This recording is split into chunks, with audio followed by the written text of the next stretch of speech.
have a drawer full of mystery cables? Today I'll be using this little USB cable tester to see which ones still work, which ones only charge, and which ones need to go. No tech degree needed, because I sure ain't got one. Let's go. Now, I'm not tech savvy at all, but I've been learning as I go. Now, between filming and managing my other YouTube channel, Mariane, I've had to figure out how to use all the gear properly so I can create good, reliable content. So I thought, while I'm learning, I'll share what I find with you too, especially tools like this that make things simpler. I'll leave a link to the main channel down in the description if you want to check out that later. By the end, you'll know what each light means in simple terms, how to test a cable fast, and how to sort them into keep, charge only, or toss. This is the Treedix USB cable tester board that I purchased from Amazon, so I'll make sure to add my Amazon affiliate link in the description below. Now, I actually first learned about the cable testers from Doc Rock, who's the Director of Strategic Partnerships at Ecamm Network and part of the Ecamm fam. Now, Ecamm Live is the live streaming software I use with my iMac for my weekly streams over on my other channel, Mariane. Now, he mentioned how useful tools like this are for creators, especially when you're trying to figure out why something is not connecting properly. So I'll make sure to link the video of Doc's that I watched to learn about cable testers. It's a clear acrylic board that helps you check your USB cables, whether they can transfer data, just charge, or if they are completely dead. It's got ports for everything: USB-A, USB-C, micro USB, mini USB, and even lightning. And just so you know, I'm not exactly versed in all these different ports yet. I'm slowly learning as I go. So bear with me if my explanations are based on what I've figured out so far, or what's most useful for the kind of setup I use when filming or live streaming. Now, mine didn't include the battery, so I grabbed a CR2032 coin cell separately. To power it up, you slide the coin battery into the round holder with the flat plus side facing up. Then you got to find this tiny switch on the side. It's marked CR2032 on one side and VIN on the other. So if you're using the coin battery, flip it towards the CR2032. And if you're powering it through USB port instead, flip it toward the VIN side. Just a little side note, just to let you know, when I first added the battery, I couldn't figure out why it wasn't working. Now, it's because you have to make sure the two small metal tips should always be above the battery cell, just like how it shows here on the instruction manual. Now, when I first looked at all these tiny little labels, GND, TX, RX, CC, I'll be honest, I had no idea what any of them meant. But after a bit of reading and testing, here's what I figured out in a very normal person's language. So, starting on this side, which is pin row B, at the top there's GND, which I've learned is basically the return path for power.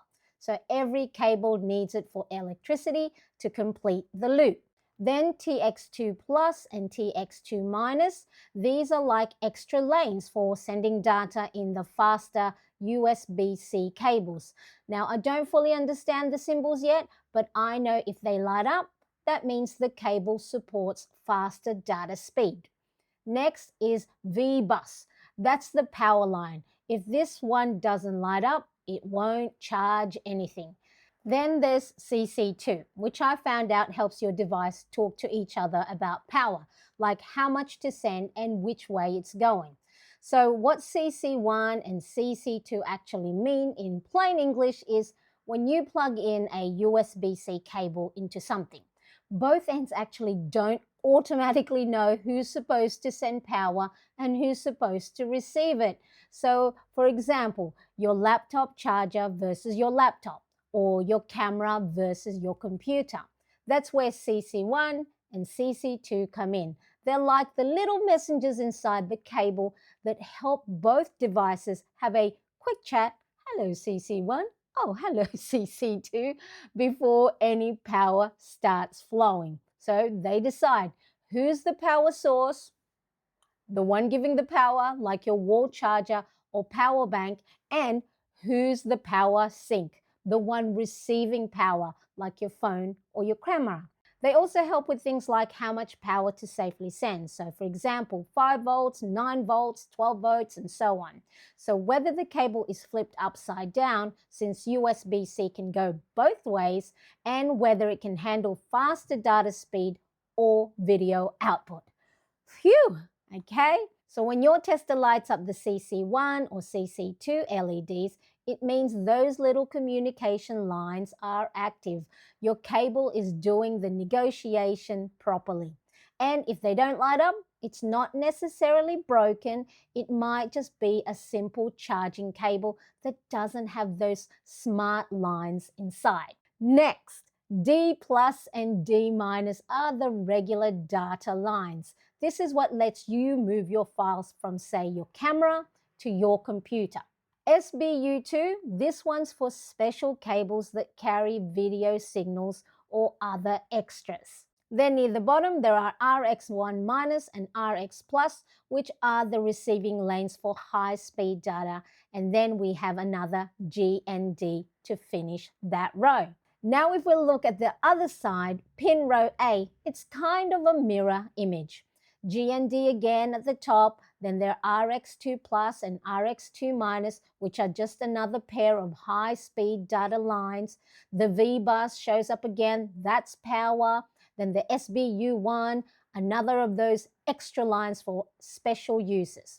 D minus and D plus are here too, the same data pair as before.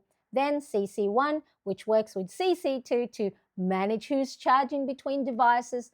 And near the bottom, TX1 minus and TX plus 1, which are the sending lanes for faster data, and another GND to close it off. Now, when I first saw all of this, I thought, oh my goodness, this looks way too complicated. But once I broke it down, I realized I only really need to remember a few key things. VBUS plus GND means power. D plus and D minus is basic data like transferring photos. TX and RX pairs, they're fast data for high-speed USB-C cables. CC1, CC2 is smart charging control, and that's honestly all I need to know for what I do. Testing cables, setting up gear, or figuring out why something isn't connecting right for a live stream or my camera setup. And now it's time to test all of these cables to test which ones I'm going to keep, which ones are charge only, and which one I am going to throw away. So all we do is we plug one end of the cable into the matching port on the left, and then plug the other end into the matching port on the right.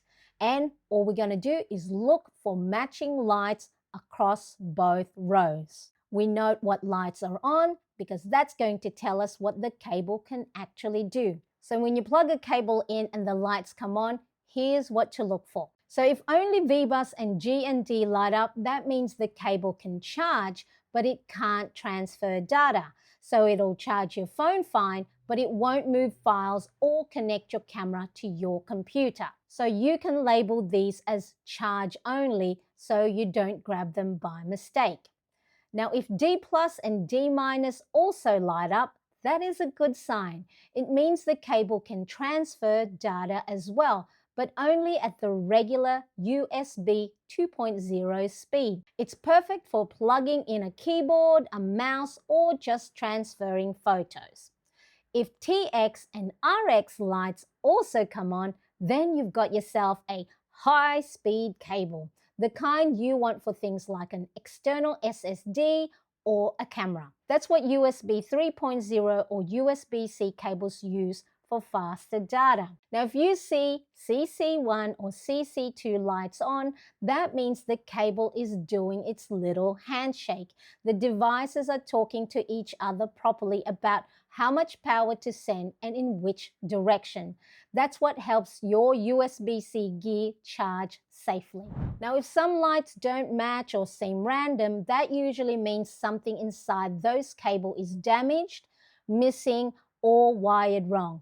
Now, it's usually recommended to toss those because they can be unreliable or even risky to use. So now it's time to plug in your cables and categorize them into keep, charge only, or toss. So for those that you keep, VBUS, GND, D plus, and D minus all light up.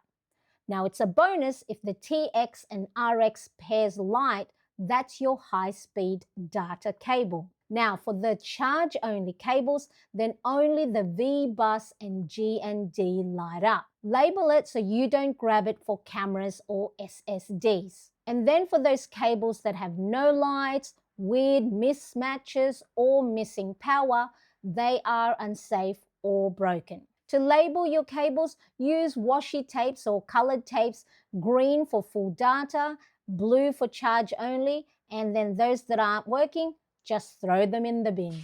And now you can clear your cable drawer without guessing. Keep the good data cables, label the charge only ones, and toss the dodgy ones so they don't mess up with your setup. Now, I also learned that if you are, let's say, traveling and you charge your phone at a public charging port, make sure you only use charge-only cables. So then that way, none of your data or information from your phone can be retrieved if you are using a cable that also transfers data. Now make sure to check the description below for my Amazon affiliate link for the Treedix USB cable tester. I purchased the one with the acrylic case. Now, if this video was helpful, make sure to hit that like button and tell me what you found in your cable drawer. See you next time. Bye-bye.